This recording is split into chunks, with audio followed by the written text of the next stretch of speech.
Ako urong dito, and I said I would stake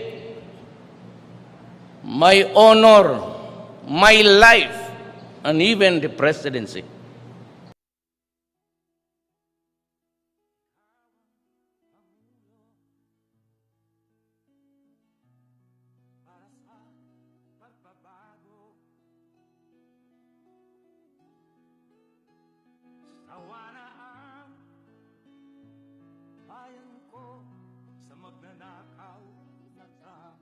The President of the Philippines, President Rodrigo Roa Duterte. Madilim na kahapon, ikaw ang mag-aahon.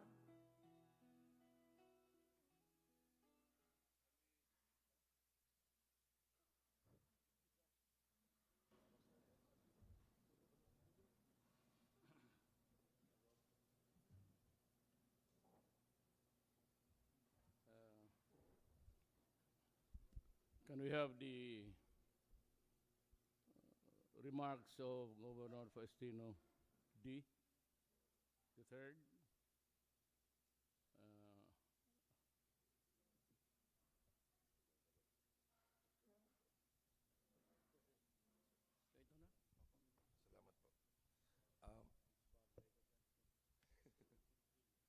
President Rodrigo Roa Duterte, members of the Cabinet, Congressman Rudito Albano, former Senator Ejerson Alvarez, members of the Military Corps, governors and other local chief executives, regional directors, and other guests, visitors, magandang hapon po sa ating lahat.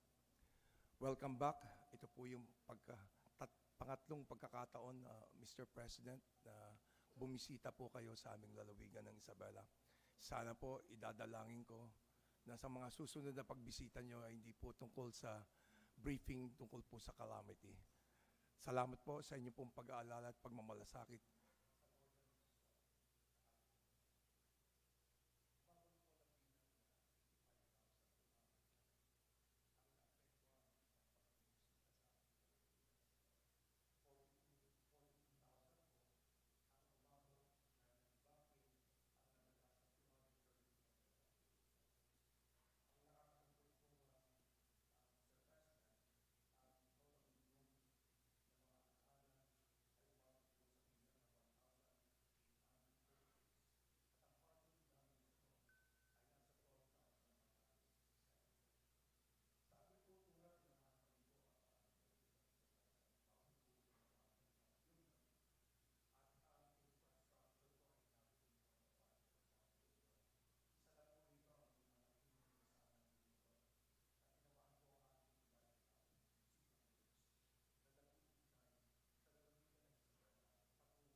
Before I end my welcome remark, Mr. President, allow me to express our deepest gratitude. Nais ko rin pong ipabot sa buong panahon ho ng bagyo. Sa 3 araw po naming pakikilaban sa bagyo, hindi po kami iniwan ng ating po mga partners. Katulad po ng Philippine Army, sa pamumuno po ni General Rimando at ni General Bacaro. 306 pong contingent ang kanila pong sinuporta. Marami pong salamat. Ganon din po ang pinadala po ni General Espino na 160 na pulis para alalayan po ang aming lalawigan ng Isabela. And of course, the newly appointed Secretary po ng DSWD, si Secretary Bautista, 2 gabi po namin siyang kasama kapiling para tiyakin na magandang operation ng ating pong DSWD. Ang ating pong 88 na Search and Rescue Unit ng Bureau of Fire, 32 po ang mga kaibigan natin galing sa Department of Public Works and Highways. At 370 volunteers, kasama pa po rito ang ating provincial government, na kami po yung nagsama-sama para maging mabilis ang aming pong pagresolba o pagsang-ayon o di kaya pagtulong sa mga nangangailangan po. At in 6 hours po, pagkatapos po ng bagyo ay na-cleared po namin ang aming pong kalsada galing po ng Nueva Vizcaya patungo po ng lalawigan ng Cagayan. Yan po ang aming pong report. At sa 34 municipalities and 2 cities and 1 independent city, 34 municipalities po, 30 out of the 34 municipalities, 2 mayor po ang absent. Ang 2 city mayors, nandyan pati po ang aming pong city ng Santiago ay present po. Papasalamat din po kami sa local government unit, ang lahat po ng MLGO, ang ating pong mga municipal social welfare officer, ang ating pong mga chief of police ay present po at nandun po sila sa kanilang mga area of responsibility. Muli, welcome back po at magandang hapon po sa ating lahat. Now, we have the updates of the typhoon-affected areas in CAR. This will be given to us by Major General Ruben Carangdang, Regional Director, Office of the Civil Defense. Sir, if you're wrong, you may start.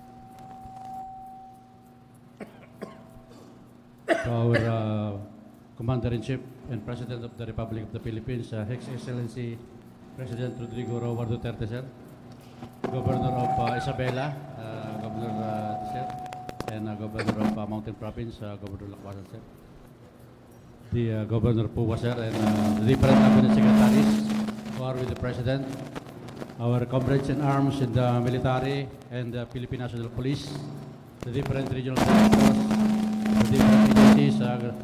Ladies and gentlemen, good afternoon. I'm going to brief the President of the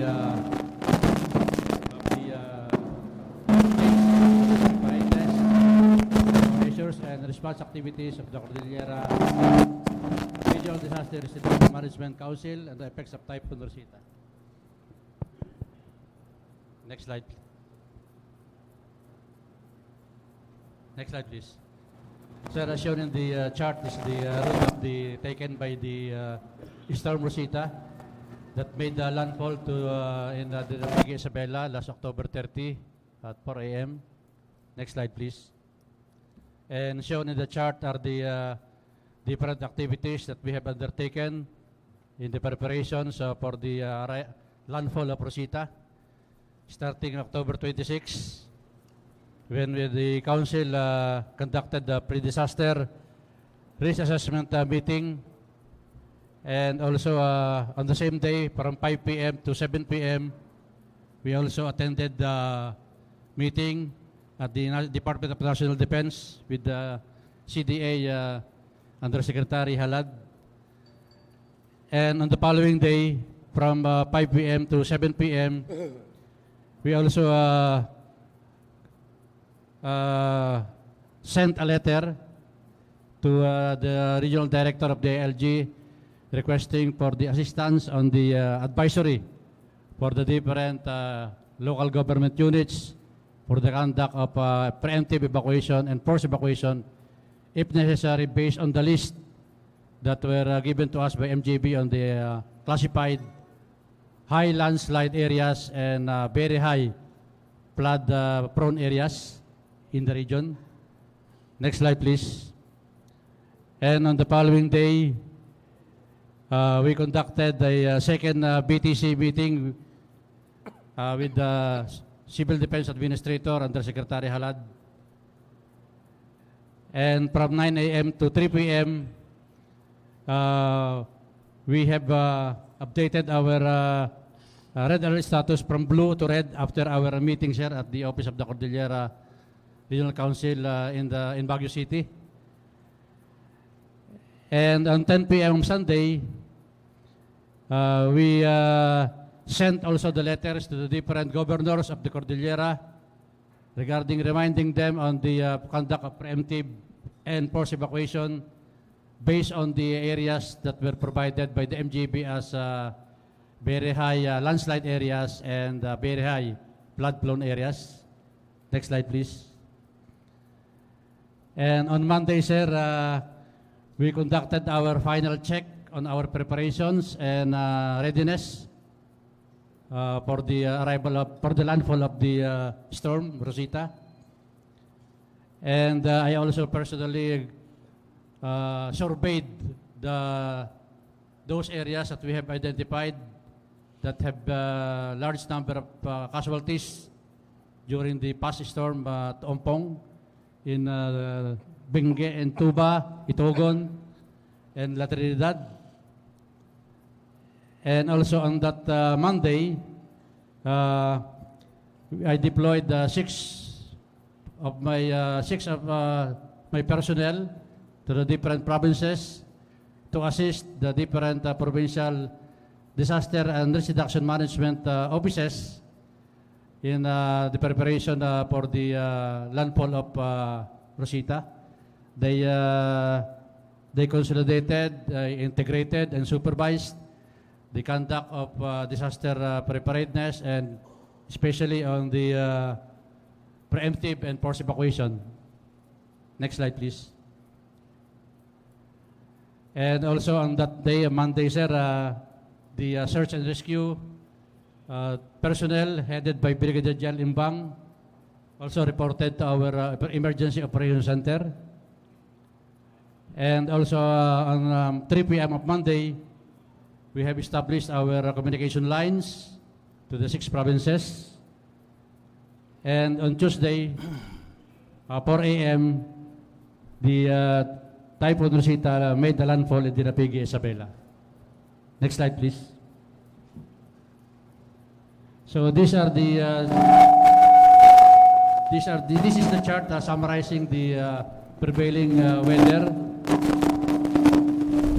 from October 28 to November 1, as shown in the different provinces.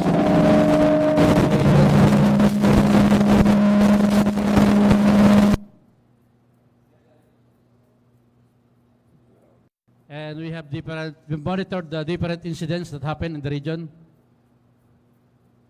And it is shown in that chart, sir, that the province of Apayao reported no casualty as of yesterday. Next slide, please.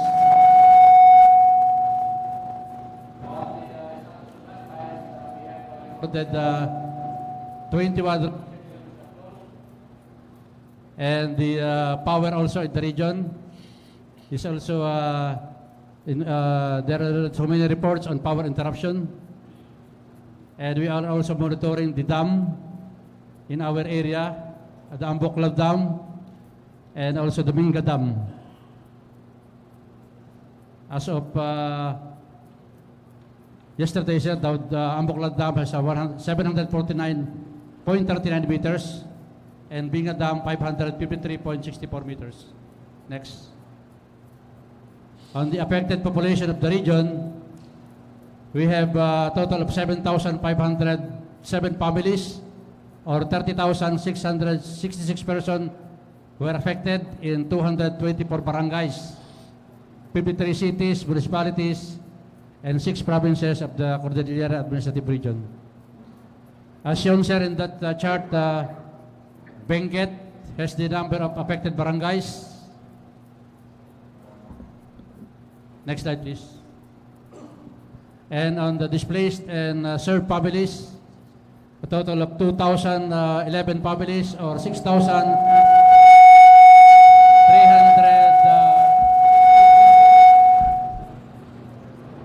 are staying inside the 415 evacuation centers. 718 families.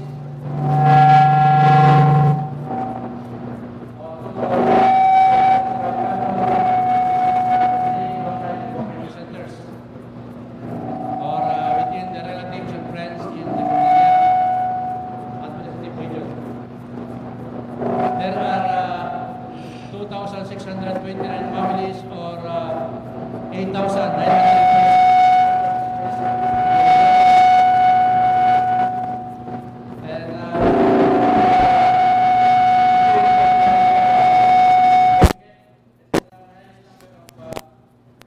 Centers with 1,084 families inside the evacuation centers and 265 families outside the evacuation centers, or a total of 1,349 families.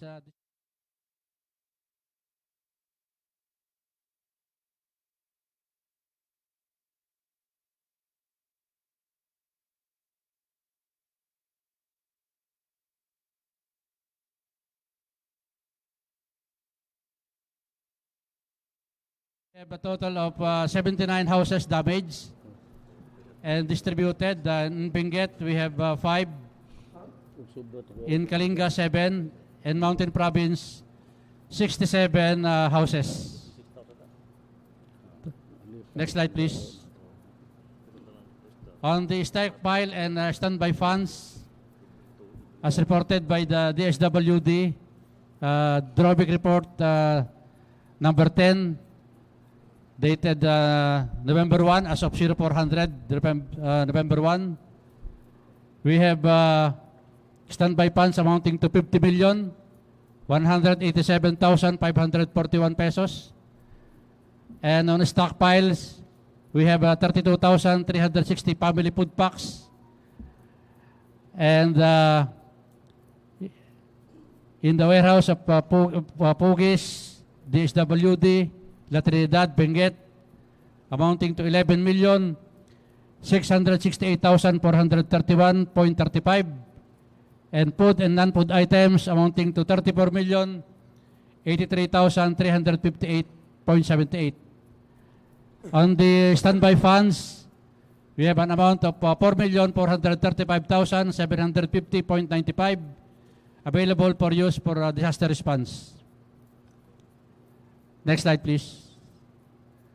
On the cost of assistance, sir, provided by DSWD, a total of 691,565.70 was given to individuals affected by Typhoon Rosita. The amount of 460,280.50 came from DSWD, while 250,865.20 from LGU, 5,290 from NGOs, and 3,900 from other sources, as shown. Next, please.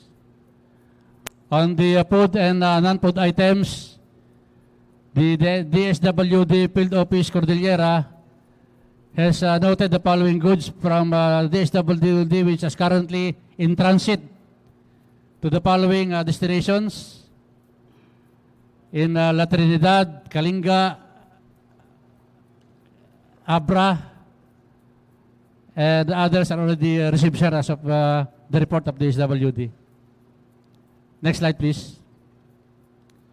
On the damaged schools in the region, as reported by the Department of Education, we have 4 schools damaged for flooding, 7 schools damaged due to landslide, 8 schools damaged due to the own building structure, and access to schools, we have 1 damage, or a total of 20 damages to the different schools of Cordillera.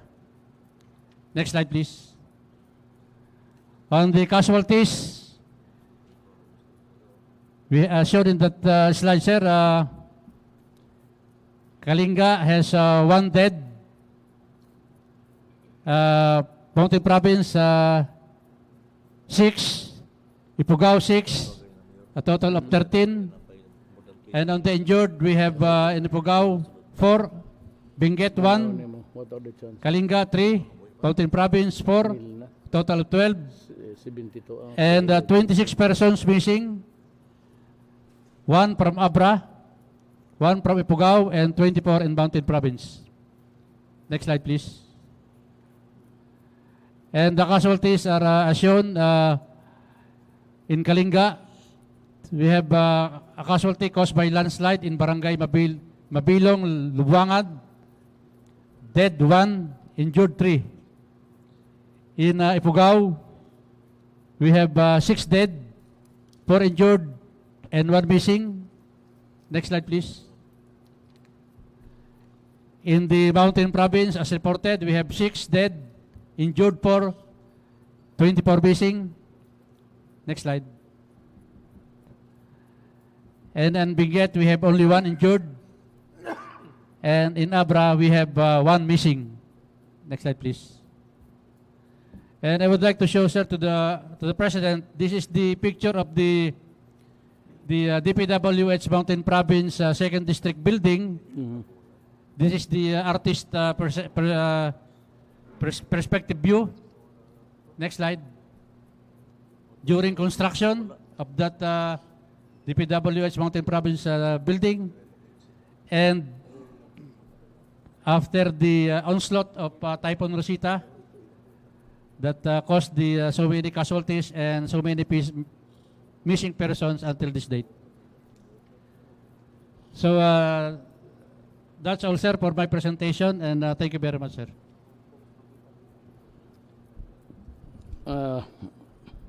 The third would be Secretary Villar, who will give us a report of the areas of landslide and the initial damages in the car area.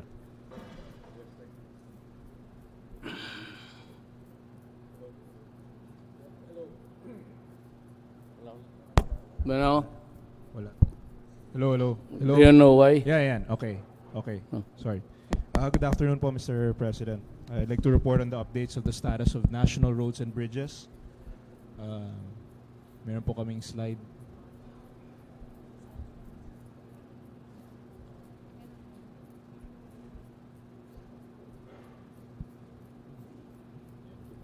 Excuse me. Can you connect this screen with to synchronize with the main?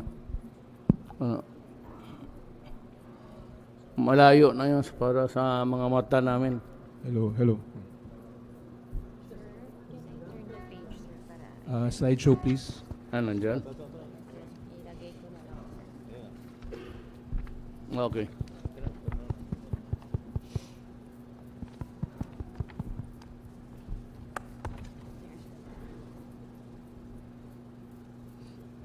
Go ahead. Secretary, go ahead. Hintayin ko lang po yung slideshow. Anyway, yan. Okay. So as of today, I'd like to show the number of roads that are closed to traffic. At the Car region, we started with 30, and we've cleared 12 of the roads. At this point, we have 18 roads that remain to be cleared in the Cordillera. Sa Region 2 po, we have 10 number of roads that were closed. At this point, we are able to clear 3, so 7 are still remain closed, for a total of 25 roads that are closed at this moment. In Car, we can see the 18 road sections. Next slide, please.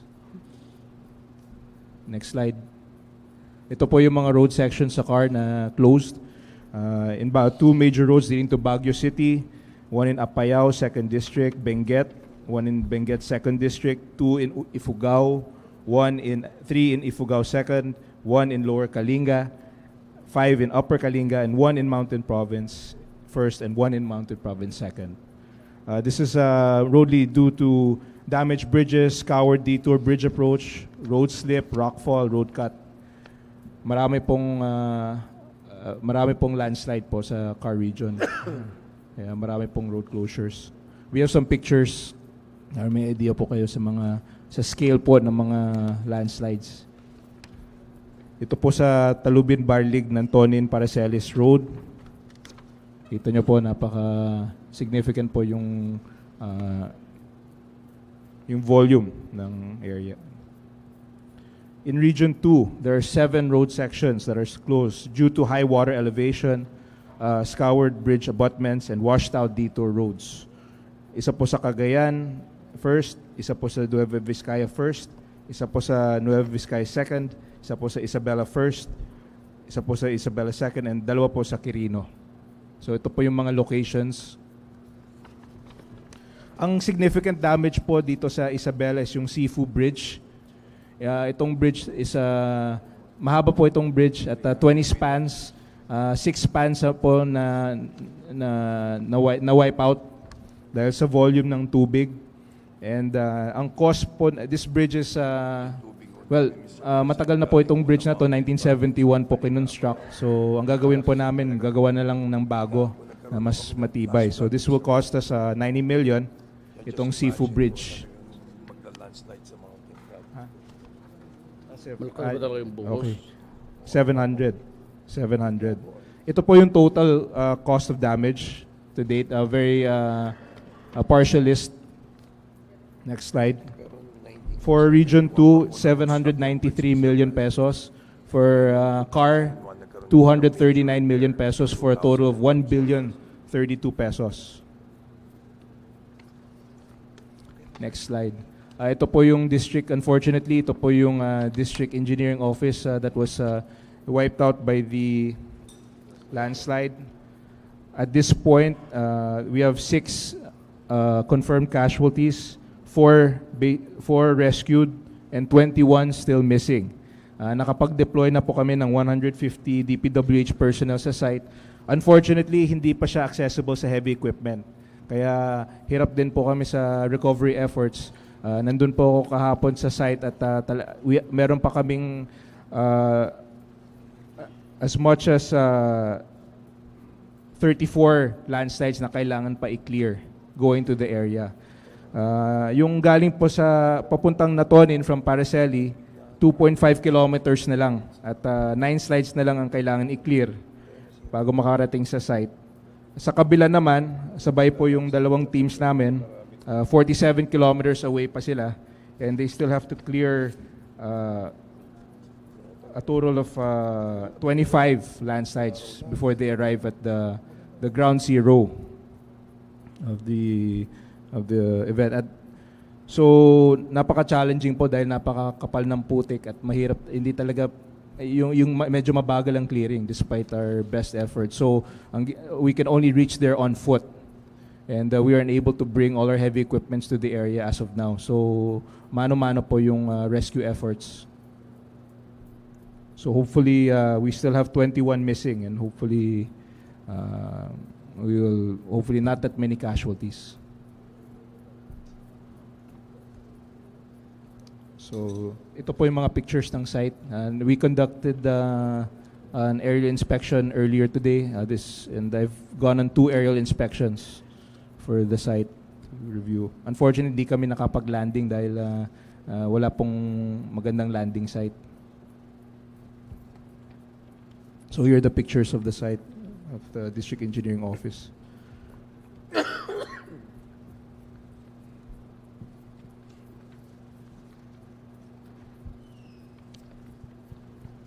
So these are just pictures, Mr. President, and this will end my presentation.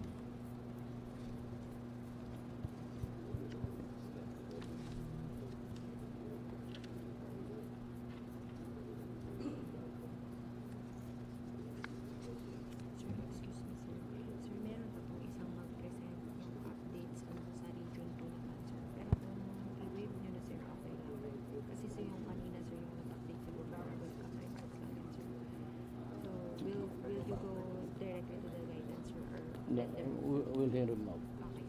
Pero complete. So that ends my presentation, Mr. President.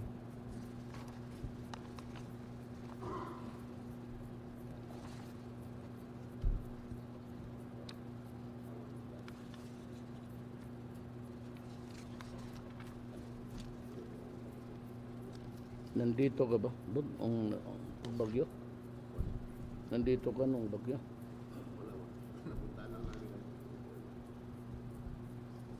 I think we missed out something. Sir, are you tapos ka na? Are you through with your tapos dito may nagkulang dito eh. I'm sorry but There's another guy supposed to... Car po yun natapos ngayon. Ang Region 2. Itong si General Dante Balao, you still have to make your report. I'm sorry I missed you there.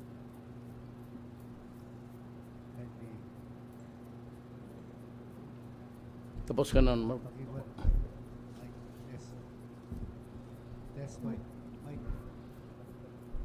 Go ahead, sir. Baka si Major Karandang kasi, napunta ka na ba sa cemetery? You seem to be hounded by the souls of your relatives. Keep on. Ako, sir, hindi pa, sir. Pupunta pa ako doon ngayon. Right here. Test.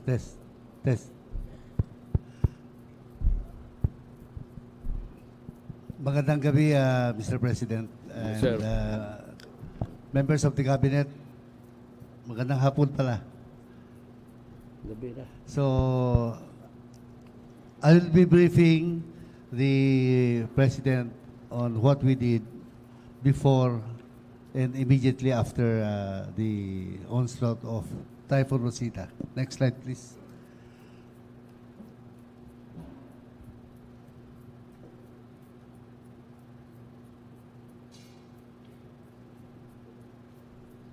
Next slide.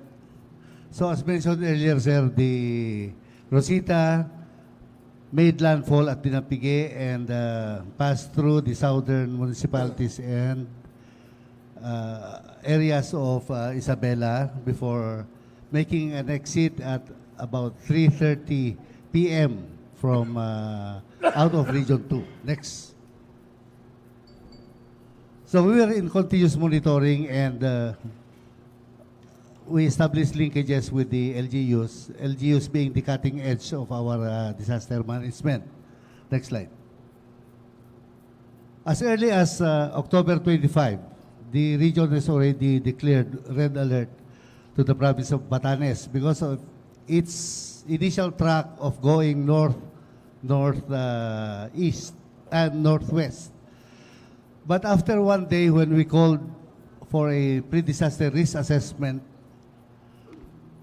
because of the prevalence now of Amihan, it went a westerly direction, direct west. So therefore, I have to declare red alert to the remaining 4 provinces of Region 2 in mainland Luzon. Next. In addition, we have already alerted the LGUs of preemptive evacuation and the activation of the Cagayan Valley Response Team and activation of the response cluster that is headed by the Department of Social Welfare and Development. The last memo 54 is the organization now of the Ardena teams ready to move and supported by the Rapid Emergency Telecommunications Team. Next slide. On the second PIDRA meeting, we already transitioned. A day before the arrival of Rosita, we already transitioned from PIDRA into a solid plan of emergency response plan. And therefore, with the memo 55 issued on 29 October, we already organized the regional incident management team ready for prepositioning. Dahil malapit na po ang UNDAS at alam kong wala nang oras para magplano, idinamay na rin po namin ang UNDAS sa meeting na yon. Next slide.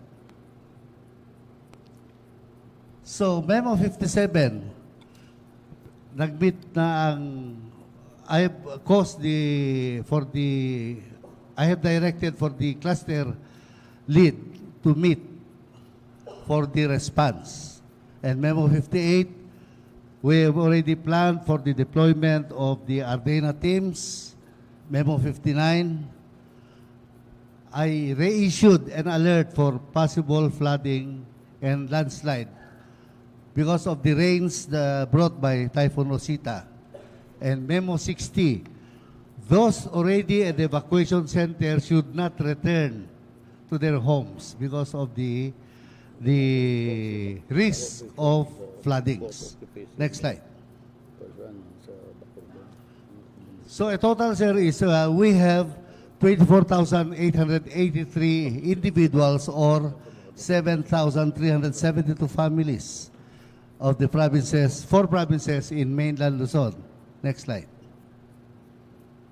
Of course, I have secured the HCF-BHF radio before the arrival of typhoon. Binaba namin and advise all stations, especially the island municipality of Calayan, island barangay of Dalupiri, Camiguin, Babuyan Claro, island province of Batanes, and Itbayat, island municipality of Itbayat. Next slide. I have also organized and remain on-call status members of the uniformed troops and the local response units. Actually, this afternoon, as I speak now today, Mr. President, sir, the Oceana Gold Response Team is already in Natonin by direction of the CDA to assist Cordillera region in the clearing of the debris. So also by direction of the CDA, we have brought instruments, tools like spades, pickmatoks para hawakan ng local responders doon, mapabilis po ang paghuhukay doon sa debris. Next slide. So now, we have now the actual deployment of our Ardena. They are now in Quirino, in Southern Isabela, in Vizcaya. And bukas, pupunta sila sa coastal municipality of Dinapigue, where kung saan po naglandfall. Next slide. So a total of served by DSWD, we have a total of 75,554 families, cumulative yan. Pero yung iba umuwi na sa evacuation centers. So currently, DSWD is now catering to 52,000 persons, equating to 13,000 families. Next slide.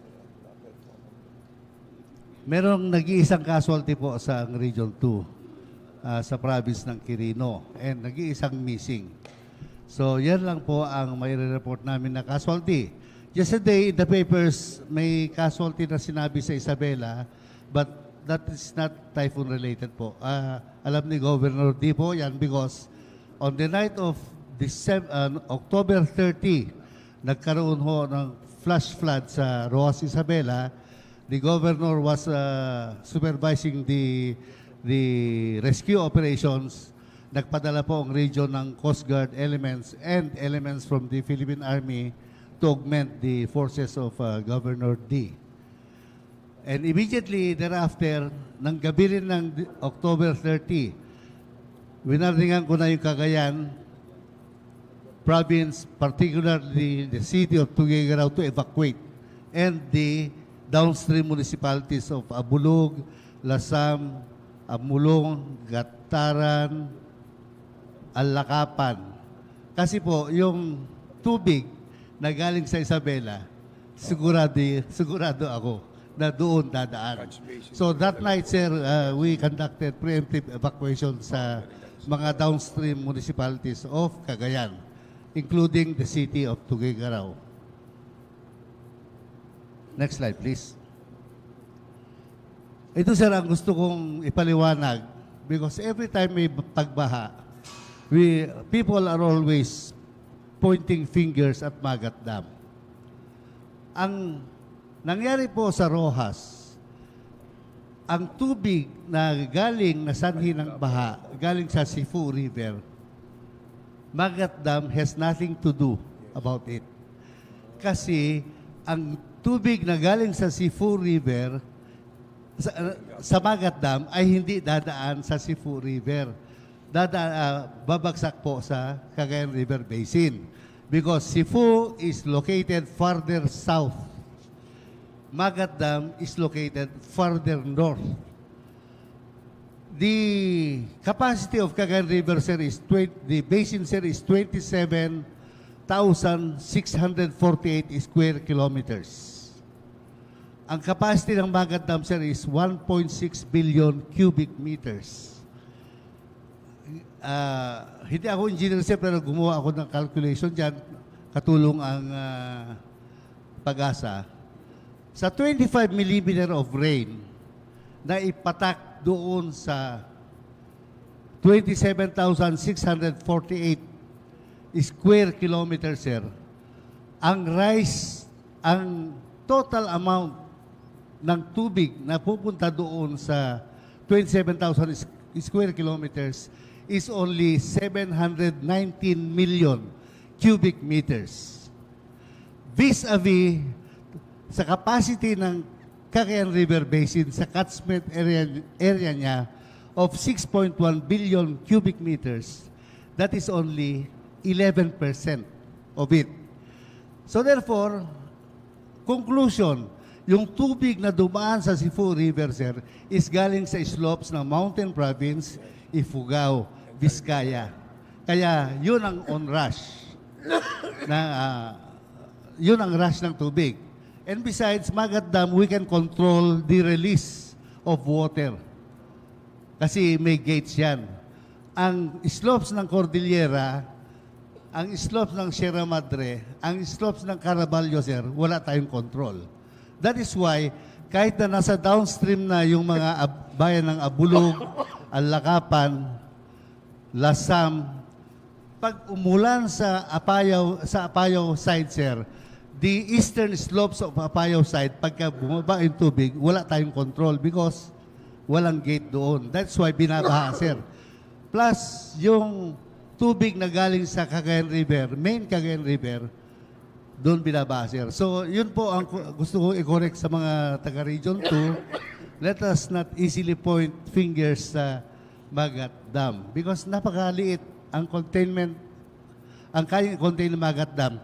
It is at least six times as huge as the Cagayan River Basin. So yung lang po, Mr. President, in-explain ko lang. That will be all for Region 2. Somebody would like to comment? Well, from the looks of it, sa taas kami, the damage was really very extensive. Lalo na sa road network. And there's a lot to do there. Plus the missing persons, which is worrying us now.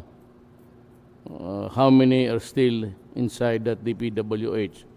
And those houses that were swept away that never caught our attention. So that's one. I am satisfied with the response of government. Everybody is here. And I think that everyone is doing his duty. I'd like to thank you for that. Verily, the rule in crisis management or whatever calamity or whatever, the number one rule is you have to return to normalcy as soon as possible. So I'm sure that Secretary Villar has the ready response for that. You are beginning to do your work there. Especially those who are trapped. So a lot of motor vehicles there. Probably they cannot move in or move out. They are isolated there. That's a major problem also. And about the people. I hope that they can just traverse it towards the area where there was this proper the municipal town, or they can seek refuge in the meantime. The mitigating measures that were taken by all is impressive, and I'd like to thank you. So I did not waste my time coming here, except for Major Karandang, General Karandang. You better go to the cemetery. You seem to be hounded by a ghost there. Your Mike, that's not work well. Somebody's egging you to go home early. So, yes, sir. Dagdag lang, Mr. President. We have a report here that there are 873 Fisher Fox affected in Sinapigi, Isabela. And there are 35 fish cages damaged, Mr. President. Malaking bagay po ito. In Gamu, Mr. President, there is one casualty. No less than the son of my driver drowned yesterday, Mr. President, as a result of typhoon Rosita. Yesterday. The extent of the damage in Santiago is still being assessed by the mayor, Mr. President, because there are a lot of business establishments that were destroyed because of the strong winds and water rain from Typhoon Rosita, and we are still assessing the effect on the employment of our workers in Santiago City, including Ichaque, and also the city of Governor Bojidi, President Kawayan City. Marami pa rin mga mawawalan ng trabaho, kaya pinagandaan din namin kung paano ma-address yung mga displaced workers. Well, first of all, to repair immediately the fish cottage, traps there or something, should be the worry of Secretary Piñol. Sa agriculture yan eh. But you might want to, in the meantime, find something productive for them so that they can be extended the usual, not the dole out, but the money to keep them going until such time that they can stand on their own. We will do that, Mr. President. In fact, I was just talking to Governor na bibigyan namin siya ng emergency employment doon sa mga nag-displace sa kanyang lugar. By the Labor Department? Opo, from the Labor. You have projects here? Meron po tayo, Mr. President. Okay. So the last thing would really be, yes, sir. Emergency employment.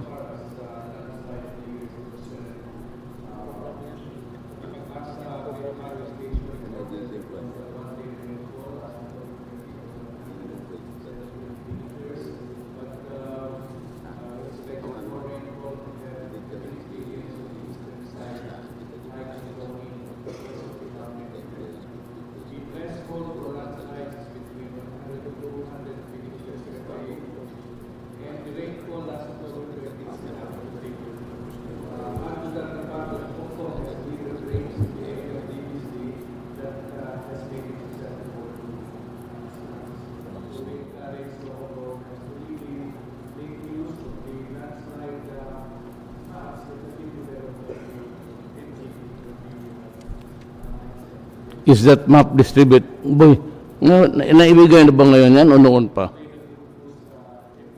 Okay. I hope everybody would be supplied with that map. It becomes a critical instrument during itong climate. You know, it's not about the actual event only. It's the social cost after. The rehabilitation would need money, and the displaced families would have to be resettled, something like that. It does not end after the mitigating circumstances would be solved, but also the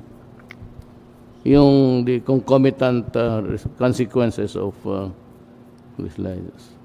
Ang eskwelahan, Secretary Brunes is not here, so I will just take note of that and remind him. I think we have a cabinet meeting tomorrow or the day after. Monday. So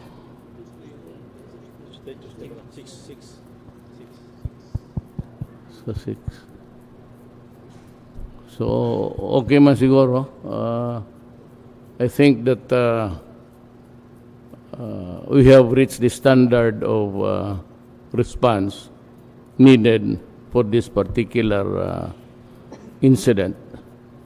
I said the most important thing really is to return normalcy That would mean really the clearing of the roads and yung kay Rolly, mga tao doon. They are fed and they are given shelters outside of the line of fire. Yung nandoon ngayon. Do you have your men there working?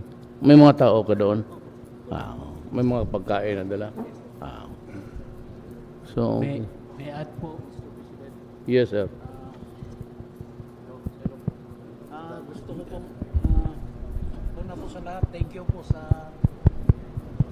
Thank you very much at nagkaroon ako ng oportunidad na nakasama kita sa aerial view kanina, sir. Gusto ko pong ipaalam na yung nakikita nating hanay ng mga sasakyan na nakabuntot sa backhoe. Yun po ay mga sasakyan ng mga gustong tumulong sa ground zero. Na may dala ng, ang iba may dalang foods items, mga logistic na gustong itulong, kaya lang hindi sila makalapit. Kaya ang hiling po, kung pwede, yung mag-airlift na lang sa munisipyo ng natunin ng mga food items o mga kailangan po. Kasi talagang hindi makapunta yung sasakyan doon. Is there a place where the helicopters can land? Mayroon po ako Sa una? accordingly. Okay. We will ask the TOG here to provide the mobility. Thank you po. Thank you. The most important thing really is that right now it's too big. Pagka yung mga ganun too big, pati pagkain. Yung pagkain, sometimes I have this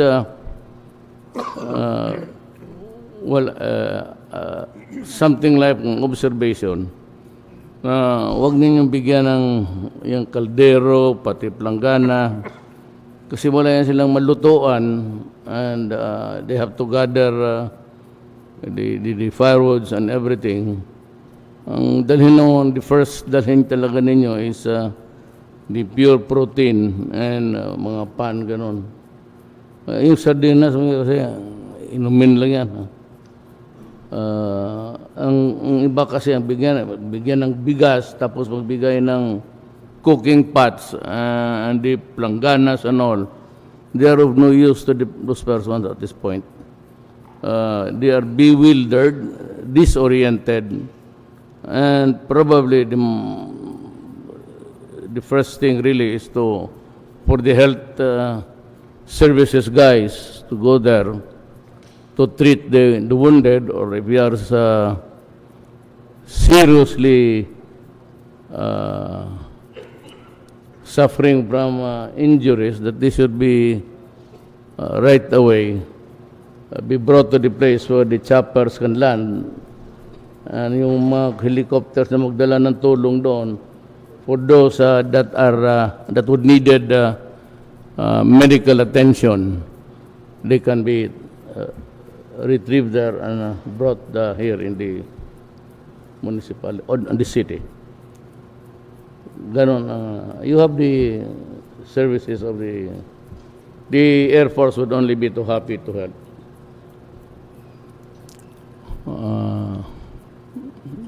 Rod, anong tingin mo? Masyadong serious ka dyan. You are serious. You seem to be in deep thought.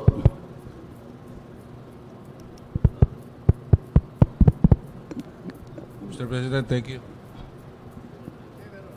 Yeah, wala kasi ang asawa ko rito, nagbakasyon. So ako kaya medyo seryoso ako ngayon. At napagod kami, boss, ni Governor D kahapon dahil tinignan namin yung Sifu Bridge at nagpunta kami nung gabi. Ang tama yung sabi nila, yung tubig, Mr. President, nanggagaling na ng bundok. At hindi nanggagaling doon sa dam yung tubig na nagwasak doon sa mga nagkaroon ng debris sa bundok. hindi na kumapit yung mga topsoil, Mr. President. Kaya malaking damage dun sa mga bridges na nangyari dito sa Isabela. Ganon din siguro nangyari doon sa Ifugao. Tama o si General Balao? Well, kung kay Rolly naman, if we have the immediate foodstuffs, yun na lang. Ang plus, do you have the butane, yung sinisindihan? Yung ano lang, maliliit yan. That's the one thing that the source of quarrel between Osmeña and the rest of the guys there in Cebu. Some are not, but I've heard incidents of accidents. Pero if we can acquire from a source that's a guaranteed quality, then magkuha ka niyan kasi yan ang pinakamabilis, sindihan lang kung magluto man sila. But if not, then you have to bring in large amounts of carbohydrates and protein and tubig. Yan talaga ang the immediate in my years of government, ganun talaga. Tubig tapos pagkain, that's not. Hindi na kailangan lutuin. Diretso na lang kainin. Sardines and canned mga baka or pork. Diretso na. A good substitute would really be ng pan. Yan ang experience ko. So, I'm leaving. You are leaving also, everybody. So I have to attend I have to go to the tomb of my mother and father. May ano pa ako. So, if there is no further discussion on this, I'd like to comment. This is not a brief for the military and the police. You know, ang utility boy natin sa ating civilization ngayon dito is the military and the police. Sila yung, well, ako sa siyudad ng Davao, I have a disaster office. But then I can only employ so much. They cannot be really in thousands. Maybe 200, 300. But the problem is, ito yung mga, alam mo na, politiko man tayong lahat dito. At least yung nakapasok dyan, political patronage, ganon, kung sinong lang malakas. But in actual crisis situations, and aplenty sa Mindanao, whether it's putok ng several times in Davao City, flood, fire, everything. Itong mga disaster natin, hindi kagad maka-respond dyan because they report on the same, well, at least if you have an organized na palit-palit, pero yung mag-report lang sa opisina for in 8 hours work, pag uwi niyan, mahirap i-contact yan. You have to create something like a bumbero na may shifting so that, but then again, if there is, they will be hard put to assemble. That's why, ang sinasabi ko, you have to say a word or two, good words for the military and the police. Whoever is there, sila yung utility. Sila yung matawagan mo, sabihin mo, sige, pumunta na kayo doon.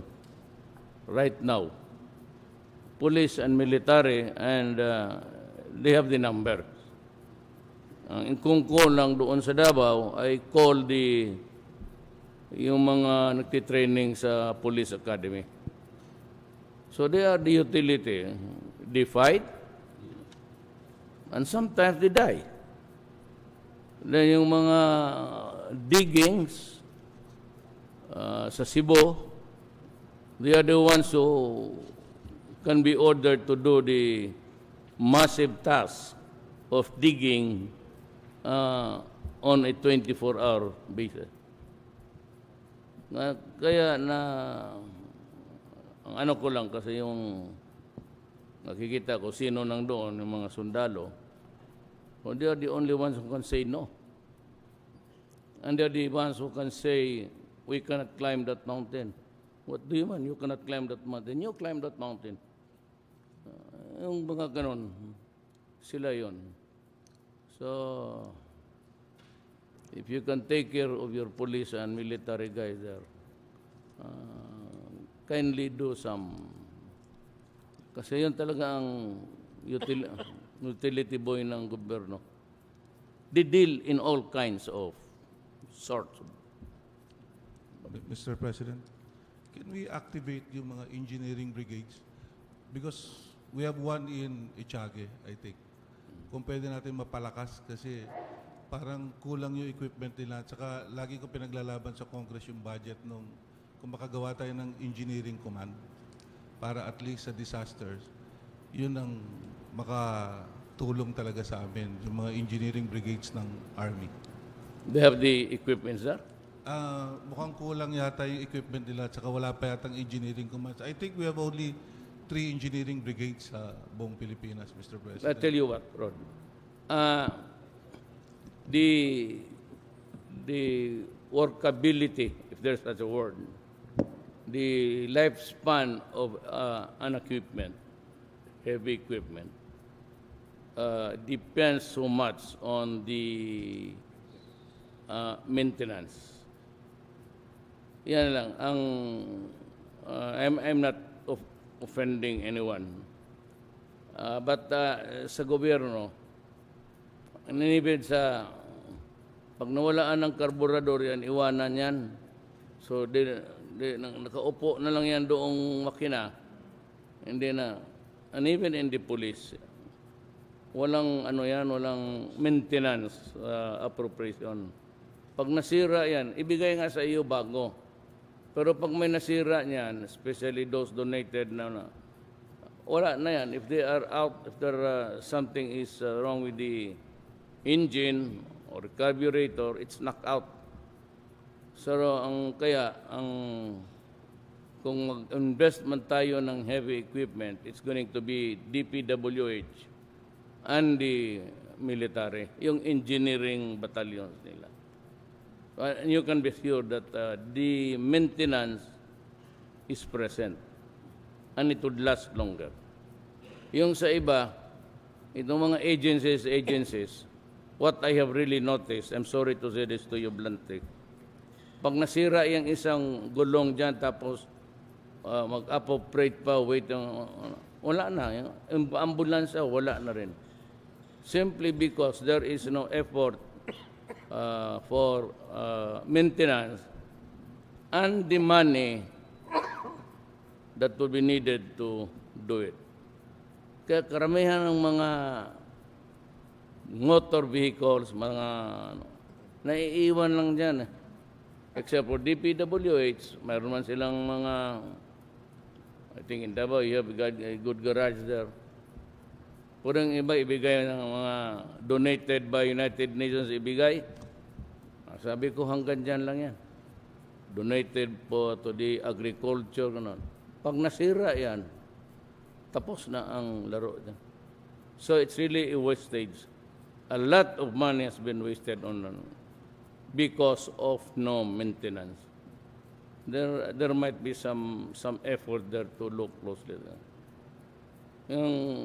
Ako gusto ko yung engineering because nami-maintain nila yung mechanized, papareho na yung mga mekaniko nila. But if you want a group that can respond immediately, sinabi mo, it is the engineering battalions of the armed forces of the Philippines. Dito sa civilian has fallen short of the, how would I put it, the vigilance to really take care of the property. Usually yan, pag nasira, pati gulong. Yan. Pero ang gulong naman na bago yan.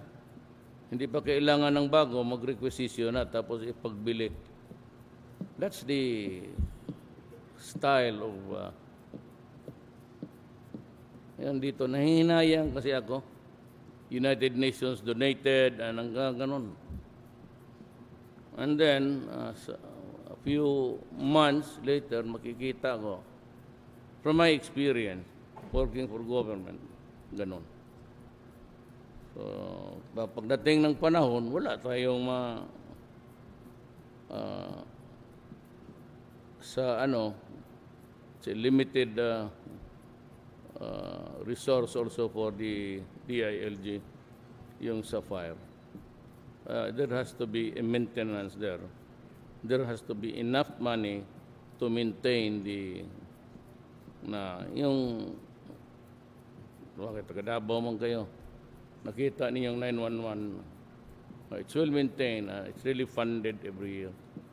Kaya speak and span, tapos bago talaga, parang bago. And there's a 911, at any given time, we have about 25 there. Parang bumbero, doing nothing except waiting for something that would put into action the very thing that they are trained for. So, ganun ang. Kung wala nang iba,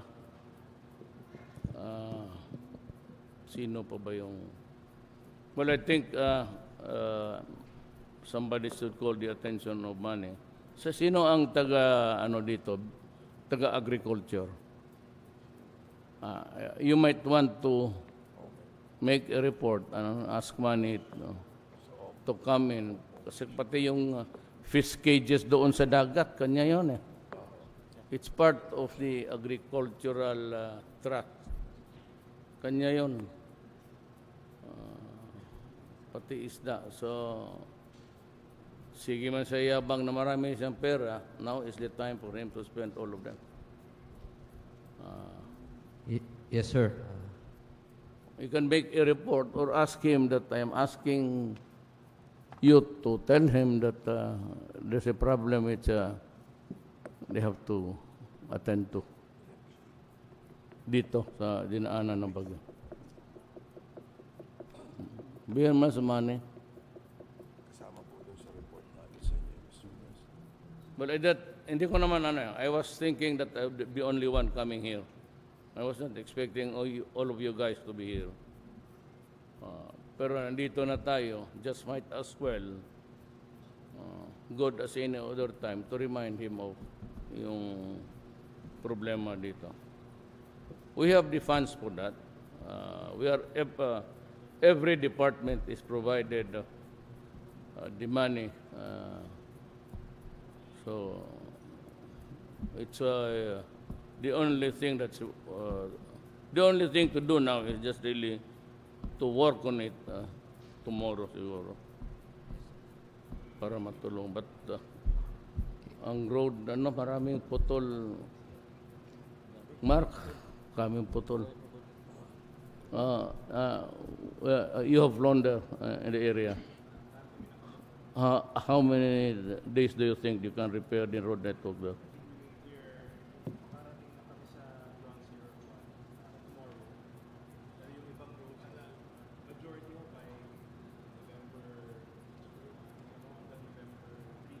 Good enough. Okay. Totally cut off. Sige. General Halad. Yes, sir. Thank you, sir. After this meeting, sir, to really organize our response to Natunin, which we saw as isolated from both sides, I would propose a meeting among different agencies here, preferably below secretary level, because we might have to involve Region 2 agencies because they are nearer to Natunin. And actually in the NDRMC, our lead for when it comes to response is DSWD. So we'd like to request the Secretary of DSWD to join us in this meeting after this meeting, sir. And that is to really facilitate the response towards our response to in Natunin, sir. You just talk to Rolly. Mag-usap na lang kayo. Okay lang. Mag-usap na lang kayo na puro kayo general. Game of the general. Sa inyo na lang yan. So we'd like to have representations from the other agencies like DPWH, DOH, of course OCD, DSWD, and of course from the AFP, TOG and TOG2 and NOLCOM.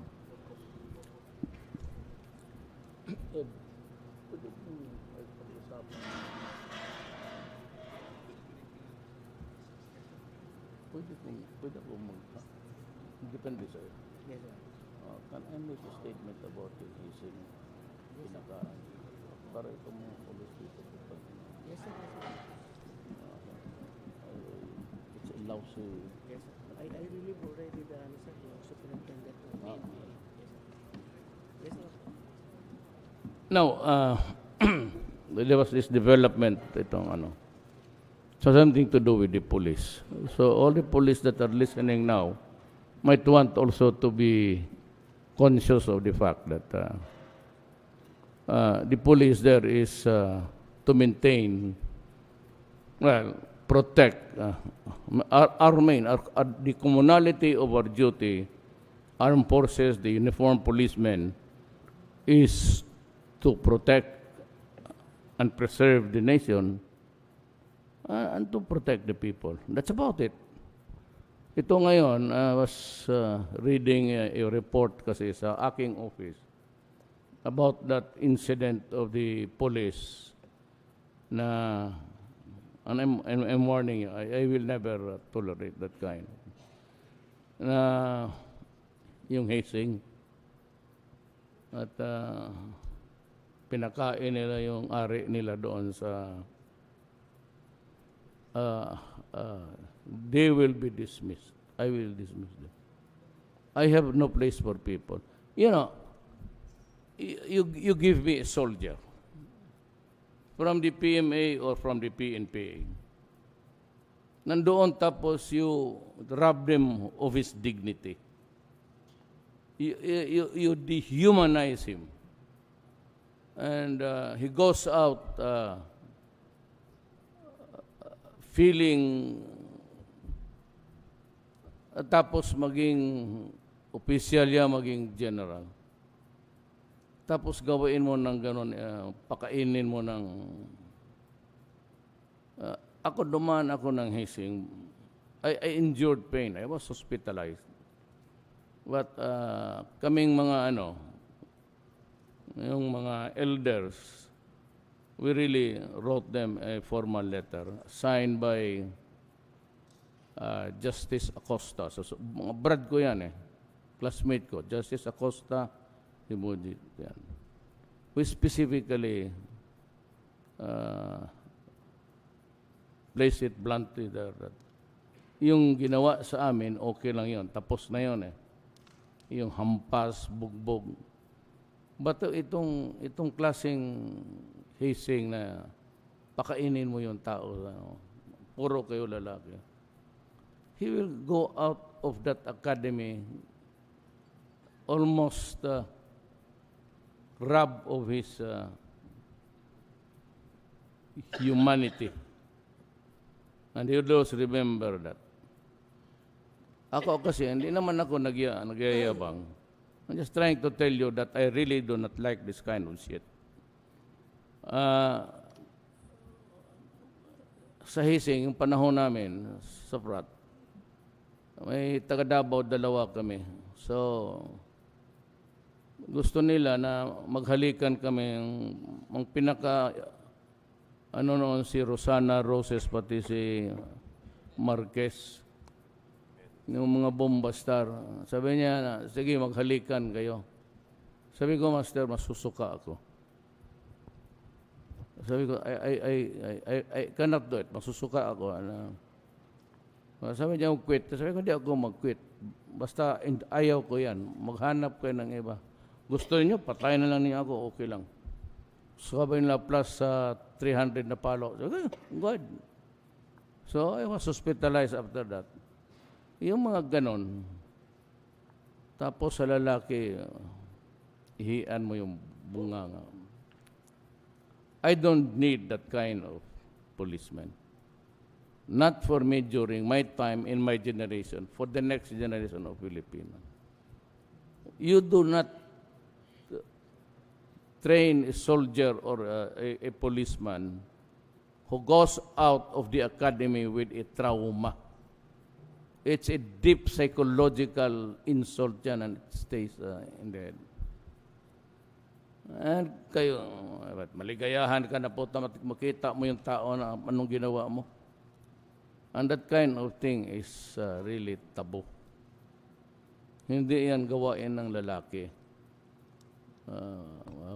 So, whatever decision, pagkadating yan sa akin, it is actually dismissal na. I don't need that kind of shit. Ayaw ko yung mga sundalo ko po, pati police ko na dehumanize. You can just imagine when they go out, what would be the paradigm of the guy? So utak niya. He will take it against the others. Because it's a trauma that stays, nawala yung dignity ang tao. So please, yung gustong pumasok o nandyan na, do not ever do that kasi mag-aaway lang tayo. Talaga, for me, pag dumating dyan sa lamesa ko yan, it is dismissal, period. So, yan lang ang maiwan ko rin because we are trying to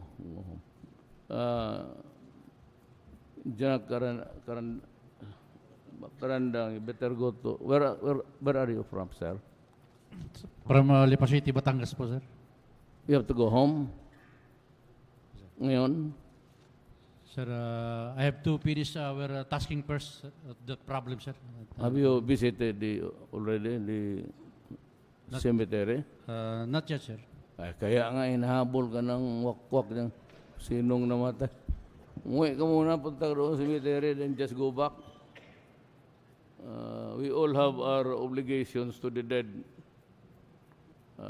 It's practically our part of the culture, but more than that, it's something that is very important for us to commune with our ancestors. So, ganon. I'd like to thank you for being here. I did not expect a kind of briefing na ganito karami. But kayo na lang, I have made the guidelines. Anyway, the cabinet members are here except for one important guy, si Pinyol. Marami kasing patay doon sa Cotabato. Ilang patay na pasyalan niya doon. War footing yan palagi yung Cotabato. But it might interest you to know, guys, that most of our soldiers are really Ilonggos pati Ilocanos.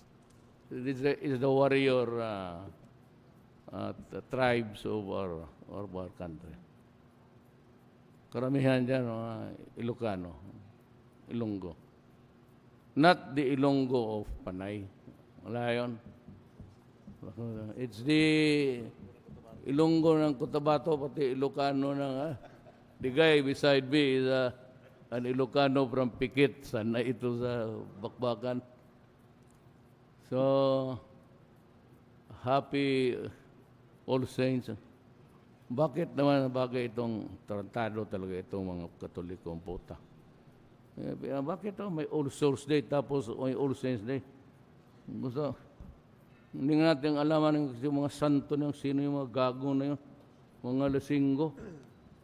Dito na lang kayo. I'll give you isang patron para hindi na kayo magpasyal. get hold of a picture of mine. Yan lang ilagay niya sa altar, Santo Rodrigo. Thank you. That concludes our situation briefing. Thank you very much. At maraming salamat po muli sa ating mahal na Pangulo, President Rodrigo Roa Duterte, at maligayang pagbabalik po sa probinsya ng Isabela. Magandang gabi po sa ating lahat.